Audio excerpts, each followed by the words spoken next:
ಶಿವಮೊಗ್ಗ ವೆಂಕಟೇಶ್ ಅವ್ರ ಮಗ ಅಂತಂದರೆ ಬನ್ನಿ ಎಲ್ಲಿದ್ರಿ ಅನ್ನೋ ಥರ ಒಂದು ಗೌರವ ಇದೆ. ರಾಮ ಲಕ್ಷ್ಮಣನ್ ಥರ ಅಂತೂ ಇರಲಿಲ್ಲ. ಅದು ನಮ್ಮ ತಾತ ಅವ್ರಣ್ಣ. ಅದೇ ರಾಮ ಲಕ್ಷ್ಮಣನ್ ಥರ ಇರಲಿಲ್ಲ. ಹಿಂದಿಲಿ ಒಂದು ಪಿಕ್ಚರ್ ಬಂದಿತ್ತಲ್ಲ, ಅನಿಲ್ ಕಪೂರ್, ಜಾಕಿ ಶ್ರಾಫ್, ರಾಮ್ ಲಖನ್, ಸ್ವಲ್ಪ ರಾಮ್ ಲಖನ್ ಅಂತಾನೆ ಹೇಳ್ಬೋದು. ಈ ಬಾನು, ಈ ಚುಕ್ಕಿ, ಈ ಹೂವು, ಈ ಹಕ್ಕಿ, ತೇಲಿ ಸಾಗುವ ಮುಗಿಲು ಹರುಷ ಉಕ್ಕಿ. ಅವರಿಗೆ ಪ್ರಾಯಶಃ ಸಂಗೀತಗಾರನಾಗಬೇಕು ಅಂತ ಬಹಳ ಆಸೆ ಇತ್ತು. ನನ್ನಲ್ಲಿ ಅದೊಂದು ಗುಣ ಪ್ರಾಬ್ಲಿ ಕಾಣಲಿಲ್ಲ ಅವರಿಗೆ. ಅದಕ್ಕೆ ತಮ್ಮನ ಮೇಲೆ ಆ ಒಂದು ಫೋಕಸ್ ಬಂತು. ಬಟ್ ನನಗೆ ಹೀಗೊಂದು ದಾರಿ ಹೋಗು ಅಂತೇಳಿ ಯಾವತ್ತು ಸರ್ ಫೋರ್ಸ್ ಅನ್ನೋ ಪದ ಇರಲಿಲ್ಲ ಸರ್. ಅವರು ಯಾವ ವಿಷಯವಾಗೂ ಬಲವಂತ ಮಾಡಿಲ್ಲ. ನಿನಗೆ ಮನಸ್ಸಿಗೆ ಏನು ತೋಚತ್ತೆ, ಖುಷಿಯಾಗಿ ಏನು ಸಿಗುತ್ತೆ, ಏನು ಮಾಡಿದ್ರೆ ಖುಷಿಯಾಗಿರುತ್ತೆ ಅದನ್ನ ಮಾಡು ಅಂತ ನಮ್ಮಿಬ್ರನ್ನೂ ಬಿಟ್ಬಿಟ್ರು.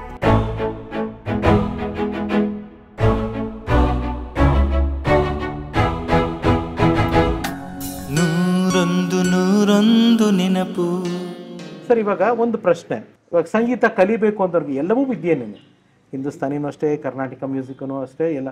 ಸೊ ನಿಮ್ಮ ಪ್ರಕಾರ ಟು ಸ್ಟಾರ್ಟ್ ಆಫ್ ಅಥವಾ ಒಂದು ಸಂಗೀತನ ಕಲಿಯೋಕೆ ಅಥವಾ ಸಂಗೀತದಲ್ಲಿ ಒಂದು ಸಾಧನೆಗಳನ್ನ ಮಾಡಬೇಕು ಅಂತ ಆಸೆ ಇಟ್ಕೊಂಡಿರೋರಿಗೆ ಏನು ಪ್ರಿಫರ್ ಮಾಡ್ತಿರೋ ಗುರುಗಳಾಗಿ ನೀವು? ಯಾವ ಮೂಲಕ ಅವ್ರು ಪ್ರಾರಂಭ ಮಾಡಬೇಕು? ಅವರು 7 ಸ್ವರ ಸರ್, ಸಾ ರೇ ಗ ಮ ಪ ದ ನಿ. ಇದು ನೀವು ಕರ್ನಾಟಕ ಶಾಸ್ತ್ರೀಯ ಸಂಗೀತದಲ್ಲಿ ಕಲಿತಿರೋ, ಹಿಂದೂಸ್ತಾನಿ ಕಲಿತಿರೋ, ಪಾಶ್ಚಾತ್ಯ ಸಂಗೀತದಲ್ಲಿ ಕಲಿತಿರೋ, ಎಲ್ಲಾರ ಕಲೀರಿ. 7 ಸ್ವರಗಳನ್ನ ನೀವು ಫ್ರೆಂಡ್ಶಿಪ್ ಮಾಡ್ಕೋಬೇಕು. ಅದಾದ್ಮೇಲೆ ಎಲ್ಲ ಶುರು ಆಗೋದು. ಬಹಳ ಕಡಿಮೆ ಜನಕ್ಕೆ ಅದು ಹುಟ್ಟಿದಾಗಿಂದನೇ ಬಂದಿರುತ್ತೆ. SPB ಆಗಿರ್ಬೋದು, SP ಬಾಲಸುಬ್ರಹ್ಮಣ್ಯಂ ಆಗಿರ್ಬೋದು, ಕಿಶೋರ್ ಕುಮಾರ್ ಅವರಾಗಿರ್ಬೋದು. ಇಂಥ ಕಲಾವಿದರು ಕೋಟಿಗೊಬ್ಬರಷ್ಟೇ.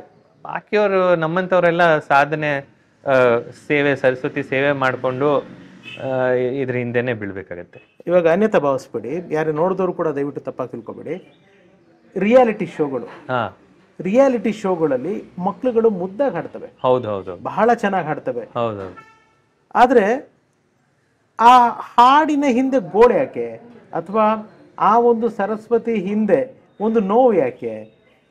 ಇವಾಗ ನಾವು ಎದೆ ತುಂಬಿ ಹಾಡುವೇನೋ ಅನ್ನೋ SPV ಸರ್ ಮಾಡ್ತಿದ್ದ ಕಾರ್ಯಕ್ರಮದಲ್ಲಿ ನಾನು ಕೆಲಸ ಮಾಡಿದ್ದೆ ಒಂದು ಸಣ್ಣ ಮಟ್ಟದಲ್ಲಿ. ಯಾವತ್ತೂ ಇವೆಲ್ಲ ಇರಲಿಲ್ಲ. ಬಟ್ ಇವತ್ತಿನ ರಿಯಾಲಿಟಿ ಶೋ ಬೇರೆನೇ ಇದೆ. ಸೊ ನೀವು ಒಬ್ಬ ಆರ್ಗ್ಯಾನಿಕ್ ಒಬ್ಬ ಸಂಗೀತಗಾರರಾಗಿ ಅದನ್ನೆಲ್ಲ ನೋಡಿದಾಗ, it may be due respects any language, Kannada, Hindi, Tamil, Telugu, ಯಾವುದೇ, ನಿಮಗೆ ಏನು ಅನ್ಸುತ್ತೆ ಒಬ್ಬ ನಿಜವಾದ ಸಂಗೀತಗಾರರಿಗೆ ಅದನ್ನೆಲ್ಲ ನೋಡುತ್ತೆ? ಈಗ ಮಕ್ಕಳು ಹಾಡೋ ಹಾಡು, ಆ ಹಾಡುಗಳು ಬೇರೆ. ವಯಸ್ಕರು ಹಾಡೋ ಹಾಡುಗಳು ಅದು ವಯಸ್ಕರಿಗೆ ಸರಿ. ಮಕ್ಕಳು ಹಾಡುವಂಥ ಹಾಡುಗಳನ್ನೇ ಹೇಳಬೇಕು. ಆದರೆ ಈ ಲವ್ ಸಾಂಗ್ಸು, ಡ್ಯೂಯೆಟ್ಟು ಅಂಥದ್ದೆಲ್ಲ ಮಕ್ಕಳು ಹಾಡಿದಾಗ ಅವ್ರ ಇನ್ನೋಸೆನ್ಸು ಅಲ್ಲಿ ಸ್ವಲ್ಪ ಧಕ್ಕೆ ಬರುತ್ತೆ ಅಂತ ನನ್ನ ಅಭಿಪ್ರಾಯ. ಇದು ನನ್ನ ವೈಯಕ್ತಿಕ ಸಂಗೀತನ ಗ್ಲಾಮರೈಸ್ ಮಾಡಕ್ ಹೋಗ್ತಿರೋದು ಎಷ್ಟು ಮಟ್ಟಿಗೆ ಸರಿ ಅಥವಾ ಎಷ್ಟು ಸರಿ ಇಲ್ಲ? ಈ ಸಂಗೀತಕ್ಕೆ ಈಗ ಸಂಗೀತ ಅನ್ನೋದು ಆಧ್ಯಾತ್ಮಿಕವಾಗಿ ದೇವರನ್ನ ಸಾಕ್ಷಾತ್ಕಾರಗೊಳಿಸ್ಲಿಕ್ಕೆ ಸುಲಭವಾದ ಮಾರ್ಗ ಅಂತ ಹೇಳಿದ್ದಾರೆ. ಇದು ನಿಜವಾದ ಇದ್ರದ್ದು purpose of music is that. ಆದರೆ ಇದು ಕಮರ್ಷಿಯಲೈಸ್ ಆಗಿದೆ, ಗ್ಲಾಮರೈಸ್ ಆಗಿದೆ. ಇದೆಲ್ಲ ವೈಯಕ್ತಿಕ ಅಭಿಪ್ರಾಯ, ಅವರ ನಿರ್ಧಾರಗಳು ಅಂತ ನಾನು ಬಯಸ್ತೀನಿ. ಆದರೆ ಸಂಗೀತ ಸಾಧನೆ, ಮನಸ್ಸಿಗೆ ಇದು ಕೊಡುವಂಥ ನೆಮ್ಮದಿ, ಅದ್ರ ಬಗ್ಗೆ ಜಾಸ್ತಿ ಒತ್ತು ಕೊಡಬೇಕು ಅಂತ ನನಗೆ ಅನ್ಸುತ್ತೆ. ಓಕೆ, ಈಗ ಇದು ಕಾಮನ್ ಮ್ಯಾನ್ ಪ್ರಶ್ನೆ, ನನಗೊಬ್ಬ ಕಾಮನ್ ಮ್ಯಾನ್ ಪ್ರಶ್ನೆ. ಇವಾಗ ರಿಯಾಲಿಟಿ ಶೋಗಳಲ್ಲಿ, ಯಾವುದೇ ರಿಯಾಲಿಟಿ ಶೋಗಳಲ್ಲಿ ಒಬ್ರು ಬರ್ತಾರೆ. ಇವಾಗ ಅಣ್ಣವ್ರು ಹಾಡಿದ್ದು, ಬಾಲು ಸರ್ ಹಾಡಿದ್ದು, PBS ಅವ್ರು ಹಾಡಿದ್ದು, ಯೇಸುದಾಸ್ ಅವರು ಹಾಡಿದ್ದು, ಇಲ್ಲ ಮಹಾನ್ ಗಾಯಕರು ಬೇರೆ ಯಾರೋ ಕಂಪೋಸ್ ಮಾಡಿ ಬೇರೆ ಯಾರೋ ಹಾಡಿರುವಂಥ ಹಾಡುಗಳನ್ನ ಅಲ್ಲಿ ಹಾಡಿದರೆ ಅದ್ರ ಮೇಲೆ ಒಂದು ಅವರ ಶಾರೀರ ಹೇಗಿದೆ ಅಂತ ಒಂದು ಜಡ್ಜ್ಮೆಂಟ್ ಪಾಸ್ ಮಾಡ್ತಾರೆ. ಅದೇ ಸಿಂಗರ್ಸ್ಗಳು ನಾನು ಕೇಳೋದು, ಒಂದು ಸೋಲೋ ಕಂಪೋಸಿಷನ್ಸು, ಫ್ರೆಶ್ ಕಂಪೋಸಿಷನ್ಸ್ ಕೊಟ್ಟು ಹಾಡಿದಾಗ ಅವಾಗ ನಾವು ಜಡ್ಜ್ಮೆಂಟ್ ಅನ್ನೋದನ್ನ ಕರೆಕ್ಟಾಗಿ ಐಡೆಂಟಿಫೈ ಮಾಡ್ಬೋದಲ್ವಾ? ಅದಕ್ಕೆ ಶಾಸ್ತ್ರೀಯ ಸಂಗೀತ ಕಲಿಬೇಕು. ಅದರಲ್ಲಿ ನಿಮ್ಮ ಧ್ವನಿ, ನಿಮ್ಮ ಒರಿಜಿನಾಲಿಟಿ ಸ್ವಲ್ಪ ಎದ್ದು ಅದನ್ನ ರೂಪಿಸ್ಕೊಳಕ್ಕೆ ಅದು ಸಹಾಯ ಮಾಡುತ್ತೆ. ಇಲ್ಲಾಂದ್ರೆ ನೀವು ಬೇರೆಯವರ ಶೈಲಿ ಮೇಲೆ ಸ್ವಲ್ಪ ಪ್ರಭಾವ ಆಗುತ್ತೆ. ಆಮೇಲೆ ನಮ್ಗೊಂದು ರೆಫರೆನ್ಸ್ ಇರುತ್ತಲ್ಲ ಸರ್, ಅವ್ರು ಹಿಂಗ್ ಹಾಡಿದಾರೆ ಅನ್ನೋದೊಂದು ಇರ್ತದಲ್ಲ, ಸೊ ಅದೇ ತಲೆ ಇರ್ತದೆ ನಮ್ಗೆ.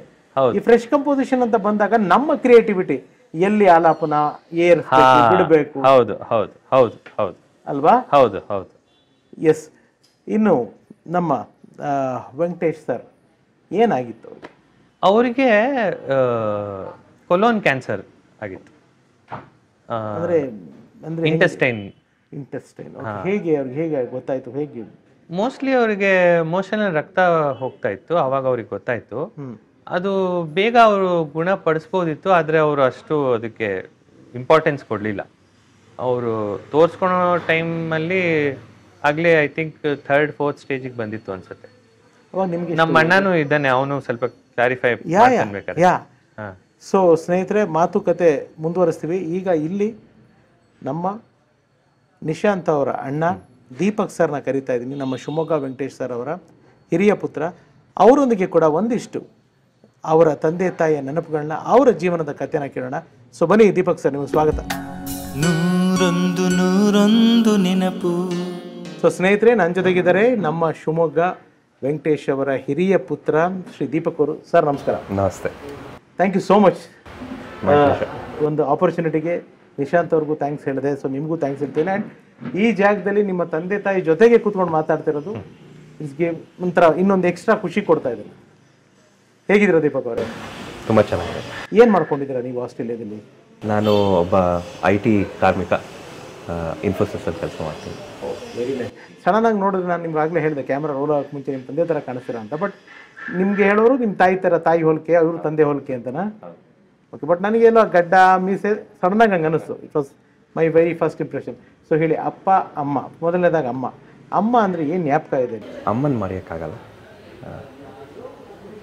ಸಮಯ ಕಳೆದಿದ್ದು ಭಾಳ ಕಮ್ಮಿ, ಸವಿ ನೆನಪುಗಳು ಬಹಳ.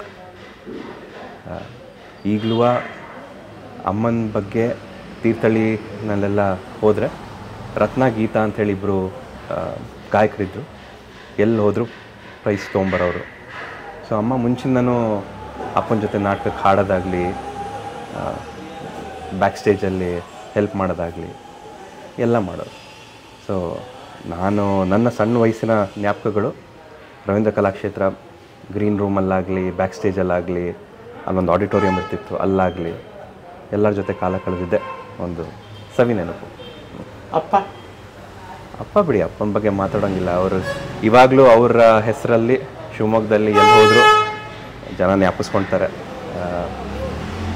ಕಲೆನಲ್ಲಾಗಲಿ, ವ್ಯವಹಾರದಲ್ಲಾಗಲಿ ಶಿವಮೊಗ್ಗ ವೆಂಕಟೇಶ್ ಅವ್ರ ಮಗ ಅಂತಂದರೆ ಬನ್ನಿ ಎಲ್ಲಿದ್ರಿ ಅನ್ನೋ ಥರ ಒಂದು ಗೌರವ ಇದೆ.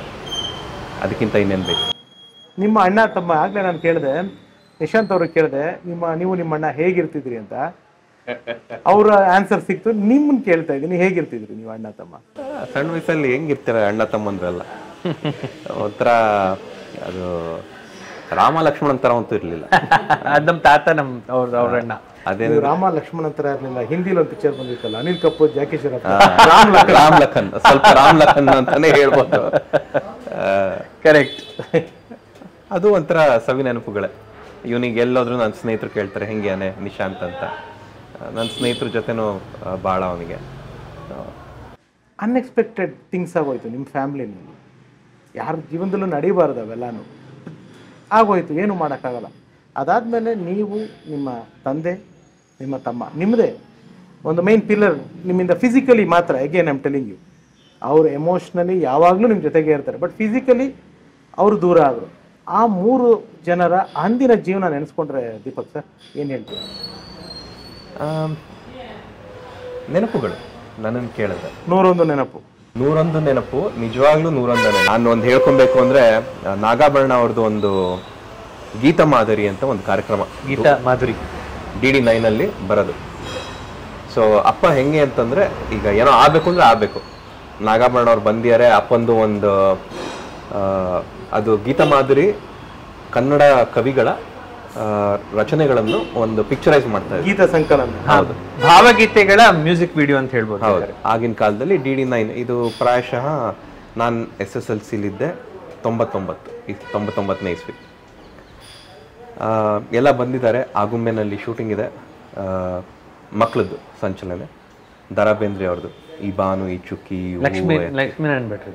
ಹೌದಾ, ಈ ಬಾನು ಈ ಹಕ್ಕಿ ಈ ಹೂ ಒಂದು ಈ ಬಾನು ಈ ಚುಕ್ಕಿ ಈ ಹೂವು ಈ ಹಕ್ಕಿ, ಈ ಬಾನು ಈ ಚುಕ್ಕಿ ಈ ಹೂವು ಈ ಹಕ್ಕಿ, ತೇಲಿ ಸಾಗುವ ಮುಗಿಲು ಹರುಷ ಉಕ್ಕಿ, ಯಾರು ಇಟ್ಟರು ಇವನು ಹೀಗೆ ಇಲ್ಲಿ, ತುದಿ ಮೊದಲು ತಿಳಿಯದಿ ನೀರಿಯಲಿ, ಈ ಬಾನು ಈ ಚುಕ್ಕಿ ಈ ಹೂವು ಈ ಹಕ್ಕಿ. ಸೂಪರ್ ಸರ್, ಅಣ್ಣ ತಮ್ಮ ಬಹುಶಃ ನಿಮ್ ತಾಯಿ ಜೀನ್ ಅಂತ ಕಾಣುತ್ತೆ ನಿಮ್ಮಿಬ್ಬರಿಗೂ ಬಂದಿರೋದು. ಸೊ ಅದರ ಒಂದು ಶೂಟಿಂಗಿಗೆ ಮಕ್ಳು ಬೇಕಿತ್ತು. ನನಗೆ ಭಾನುವಾರ ಬೆಳಗ್ಗೆ 10 ಗಂಟೆ ಚಂದ್ರಕಾಂತ ನೋಡ್ಬೇಕು. ನಮ್ಮಪ್ಪ ನೋಡೋಂತೆ ಬಾ ಜೀಪ್ ಹತ್ತು ಅಂತ. ಜೀಪ ಅವಾಗ ವಿಲ್ಲಿ ಓಪನ್ ಜೀಪ್ ಶಿವಮೊಗ್ಗದಲ್ಲಿ ಈಗಲೂ ಗ್ಯಾರೇಜಲ್ಲಿ ಇದೆ, ಚಿಕ್ಕಪ್ಪನ ಗ್ಯಾರೇಜಲ್ಲಿ. ಆ ಓಪನ್ ಜೀಪ್ ಹತ್ತಿಸ್ಕೊಂಡು ಕರ್ಕೊಂಡು ಹೋದ್ರು. ಯಾಕೆ ಅಂತಂದರೆ ನನಗೆ ಆ ಹಾಡು ಮುಂಚೆ ನನಗೆ ಗೊತ್ತಿತ್ತು, ಅದು ನಮ್ಮ ಅಪ್ಪಂಗೆ ಗೊತ್ತಿತ್ತು. ಕ್ಯಾಮ್ರಾ ಮುಂದೆ ಮಧ್ಯದಲ್ಲಿ ನನ್ನನ್ನು ನಿಲ್ಲಿಸ್ಬಿಟ್ರು. ಕರೆಕ್ಟ್, ಹೀರೋ ಹೀರೋ ಆ ಹಾಡಿಗೆ ಆ ಥರ ಅಪ್ಪ. ಹೀಗೆ ಒಂದು ನಾನು ಇನ್ನೂ LKG UKG ಫ್ಯಾನ್ಸಿ ಡ್ರೆಸ್ ಕಾಂಪಿಟೇಷನ್ಗೆ ಒಂದು ಗೆಟಪ್ ರೆಡಿ ಮಾಡಿಸ್ಬೇಕು. ಮಹಾತ್ಮ ಗಾಂಧಿ ಮಾಡ್ಸೋಣ ಹಿಂಗೆ ಅಂಥೇಳಿ ಇವರು ನಾಣಿಯವ್ರ ಹತ್ರ ಕರ್ಕೊಂಡು ಹೋದ್ರು. ಮೇಕಪ್ ನಾಣಿಯವ್ರ ಟೋಫನ್ ಎಲ್ಲ ಹಾಕ್ಸಿದ್ರು. ಯಾಕೋ ಗೆಟಪ್ ಸರಿ ಬರಲಿಲ್ಲ ಅವರಿಗೆ.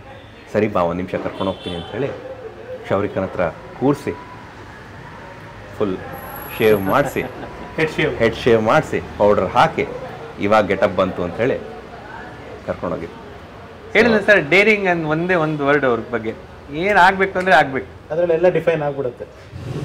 ಅಪ್ಪನಿಗಾಗ್ಲಿ ಅಮ್ಮನಿಗಾಗ್ಲಿ, ಅಮ್ಮನಿಗೆ ಅಪ್ಪನ ಕೇಳಿದೆ ನಿಮ್ಮ ಹತ್ರ, ನಿಮ್ಮನ್ನು ಕೇಳ್ತೀನಿ, ನಿಮ್ಮನ್ನ ಏನು ಆಗಬೇಕು ಅಂತ ಆಸೆ ಪಟ್ಟಿದ್ರು? ನಿಮಗೆ ಗೊತ್ತಿರೋದು ಏನೂ ಇಲ್ಲ. ಕೆಲವರಿಗೆ ನನ್ನ ಮಗ ಡಾಕ್ಟರ್ ಆಗಬೇಕು, ಇಂಜಿನಿಯರ್ ಆಗಬೇಕು ಆ ಥರ ಇಲ್ಲ. ನನಗೆ ಆ್ಯಕ್ಚುಲಿ ನನ್ನ ಮೇಲೆ ಹೋಪ್ಸ್ ಬಿಟ್ಬಿಟ್ಟಿದ್ರು ಅನ್ಸುತ್ತೆ ಅಪ್ಪ. ಅವರಿಗೆ ಪ್ರಾಯಶಃ ಸಂಗೀತಗಾರನಾಗಬೇಕು ಅಂತ ಬಹಳ ಆಸೆ ಇತ್ತು. ನನ್ನಲ್ಲಿ ಅದೊಂದು ಗುಣ ಪ್ರಾಬ್ಲಿ ಕಾಣಲಿಲ್ಲ ಅವರಿಗೆ. ಅದಕ್ಕೆ ತಮ್ಮನ ಮೇಲೆ ಆ ಒಂದು ಫೋಕಸ್ ಬಂತು. ನಾನು ಅವಾಗ ಅಷ್ಟರಲ್ಲಾಗಲೇ ಇತ್ತು, ನಾನು ಹಾಡ್ತಾ ಇದ್ದೆ. ಸಣ್ಣಲ್ಲಿದ್ದಾಗ ಅಪ್ಪ ಕೂರಿಸ್ಕೊಂಡು ಹಾಡು ಹೇಳ್ಕೊಡೋರು ಸ್ಕೂಲ್ ಕಾಂಪಿಟೇಷನ್ಗಳಿಗೆಲ್ಲ. ಇವ್ರದ್ದು ಯಾವುದು ಲಕ್ಷ್ಮೀನಾರಾಯಣ್ ಭಟ್ರದ್ದು ಸುಮಾರು ಹಾಡುಗಳಿರ್ತಾಯಿತ್ತು, ಎಲ್ಲ ಹಾಡ್ತಾಯಿದ್ದೆ. ಬಟ್ ನನಗೆ ಹೀಗೊಂದು ದಾರಿ ಹೋಗು ಅಂತೇಳಿ ಯಾವತ್ತು ಸರ್ ಫೋರ್ಸ್ ಅನ್ನೋ ಪದ ಇರಲಿಲ್ಲ ಸರ್ ಅವರು. ಇದನ್ನ ತಿನ್ನು ಇಷ್ಟು ತಿನ್ನು, ಫೋರ್ಸ್ ಇಲ್ಲ. ಯಾರು ಮಲಗಿದ್ರೆ ಅವ್ರನ್ನ ಎಬ್ಬಿಸ್ಬಾರ್ದು. ಫೋರ್ಸ್ ಅನ್ನೋ ಪದಾನೇ ಇಲ್ಲ ಸರ್. ನಿನಗೇನು ಇಷ್ಟ ಇದೆ ಅದನ್ನ ಮಾಡು, ನಿನ್ಗೇನು ಇಷ್ಟ ಇದೆ ಅದನ್ನ ತಿನ್ನು. ಅಷ್ಟು ಇಲ್ಲಾಂದ್ರೆ ತಿನ್ಬೇಡ, ವೇಸ್ಟ್ ಮಾಡಿದ್ರೆ ವೇಸ್ಟ್ ಮಾಡು. ಬಲವಂತ ಅನ್ನೋ ವರ್ಡ್ ಅವ್ರ ಜೀವನದಲ್ಲೇ ಇರಲಿಲ್ಲ ಸರ್. ಹಾಗೆ ನಮ್ಮಣ್ಣ ನನಗೆ ಯಾವ ವಿಷಯವಾಗೂ ಬಲವಂತ ಮಾಡಿಲ್ಲ.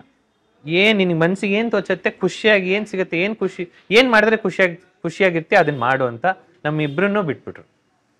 So nice. ಆ್ಯಂಡ್ ಎಲ್ಲ ಮಕ್ಳಿಗೂ ಆಗಲೇ ಎಲ್ಲರೂ ಮಕ್ಳಿಗೂ ಅವ್ರ ಅಪ್ಪ ಅಂದರೆ ಮೊದಲನೇ hero, father is the first hero. So ನಿಮ್ಮ ಹೀರೋದು ತುಂಬ ಇಷ್ಟವಾದ ಕ್ವಾಲಿಟಿ ಏನು ನಿಮಗೆ? ಅವ್ರ ಬಗ್ಗೆ ಇವಾಗ್ಲೂ ನೀವು ಚಿತ್ರರಂಗದ ಅಥವಾ ನಾಟಕ ರಂಗದಲ್ಲಿ ಯಾರಿಗಾದ್ರೂ ಕೇಳಿದ್ರೆ ಅವರ ಹೋಸ್ಟಿಂಗ್ ಈಗ ಇನ್ನೂ ಜ್ಞಾಪಿಸ್ಕೊತಾರೆ. ನನಗೆ ಸಣ್ಣಲ್ಲಿದ್ದಿದ್ದ ಜ್ಞಾಪಕ, ಶಾಂತಿನಗರ ಬೆಂಗಳೂರಲ್ಲಿ ಮನೆ, ಅಲ್ಲಿ ಸಂಜೆ ರವೀಂದ್ರನಗರ ಕಲಾಕ್ಷೇತ್ರ ಪ್ರಾಕ್ಟೀಸ್ ಮುಗಿಸ್ಕೊಂಡ್ಬಂದರೆ ನಮ್ಮ ಮನೆಯಲ್ಲೇ ಎಲ್ಲ ಸೇರಿದ್ರೆ ಹೀಗೆ ಒಂದು ಗಾಯನ ಹಿಂದ್ಗಡೆ ಎಲ್ಲೋ ಊಟ ತಿಂಡಿ ಜೊತೆಗೆ ಪಾನಕ ನೀರು ಆ ಥರದ್ದೆಲ್ಲ ಇರೋದು. ಸೊ ಇಲ್ಲಿವರೆಗೂ ಎಲ್ಲರೂ ನೆನೆಸ್ಕೊಳ್ಳೋದು ಅಪ್ಪನ ಒಂದು ಆತಿಥ್ಯ ಇದೆ ನೋಡಿ, ಅದು ಇಲ್ಲಿಗೂ ನೆನೆಸ್ಕೊಳ್ತಾರೆ. ನಿಮಗೆ ನೆನಪು ಬರುತ್ತೆ ಸರ್? ಅದೇ ಸರ್, ಬಂದವರಿಗೆ ತಿನ್ಸೋದು ಕುಡ್ಸೋದು, ಅವರಿಗೆ ಖುಷಿಯಾಗಿಡೋದು, ಮಾತುಕತೆ, ಅವ್ರಿಗೆ ಅದರಲ್ಲಿ ಭಾಳ ಆನಂದ ಸಿಗ್ತಾ ಇತ್ತು. ನನಗೆ ಹೇಳ್ತಾರೆ, ನನಗೆ ಎಲ್ಲೋದ್ರೂ ಊಟ ತಿಂಡಿಗೆ ಏನಕ್ಕೂ ಕಡಿಮೆ ಆಗಲ್ಲ. ನಮ್ಮ ಅದಕ್ಕೆ ಹೇಳ್ತಾ ಇರ್ತಾರೆ, ನಿಮ್ಮ ಅಪ್ಪ ಅಷ್ಟೊಂದು ಎಲ್ಲರಿಗೂ ತಿನ್ಸಿದ್ರಲ್ಲ, ಅದಕ್ಕೆ ನಿಂಗೂ ಇವಾಗ ಅಷ್ಟೇ ಚೆನ್ನಾಗಿ ಸಿಗ್ತಾ ಇದೆ ಅಂತ. ಕರ್ಮ ರಿಟರ್ನ್ಸ್ ಅಂತ ಹೇಗೆ ಹೇಳೋಗೆ ಧರ್ಮ ಕೂಡ ರಿಟರ್ನ್ಸ್. ಖಂಡಿತ ಅಲ್ವಾ ಸರ್? ದಟ್ ಈಸ್, ಅದು ಕೂಡ ನಮ್ಮನ್ನ ಹಿಂಬಾಲಿಸುತ್ತೆ. ಎಸ್ ಸರ್, ಆಗಲೇ ಮಾತಾಡ್ತಿದ್ವಿ, ದೀಪಕ್ ಸರ್ ಬಂದರು, ಅವ್ರು ಬಂದಮೇಲೆ ಮಾತಾಡೋಣ ಅಂದ್ಬಿಟ್ಟು ಅದನ್ನು ನಾವು ಪಾಸ್ ಕೊಟ್ಟಿದ್ವಿ. ಏನಾಗಿ ಸರ್, ಹೇಗೆ ಅಪ್ಪಗೆ ಏನಿದೆ ಹೆಲ್ತ್ ಚಾಲೆಂಜಸ್ ಹೇಗೆ ಗೊತ್ತಾಯ್ತು? ನಮ್ಮ ತಂದೆ ಇಷ್ಟು ಪ್ರೀತಿ ಮಾಡ್ತಾರೆ ಅಂತ ಇವಾಗ ಅದು ಅರ್ಥ ಆಯ್ತು ಕರೆಕ್ಟಾಗಿ. ಆ ಲೆಟರ್ಗಳನ್ನ ದಿನ ಬರೆದ್ರಲ್ಲ, ಒಂದು ತಿಂಗಳು ದಿನ ಲೆಟರ್ ಒಂದಾದ್ಮೇಲೆ ಒಂದು ಓದಿದಾಗ ಅದು ಅರ್ಥ ಆಯ್ತು.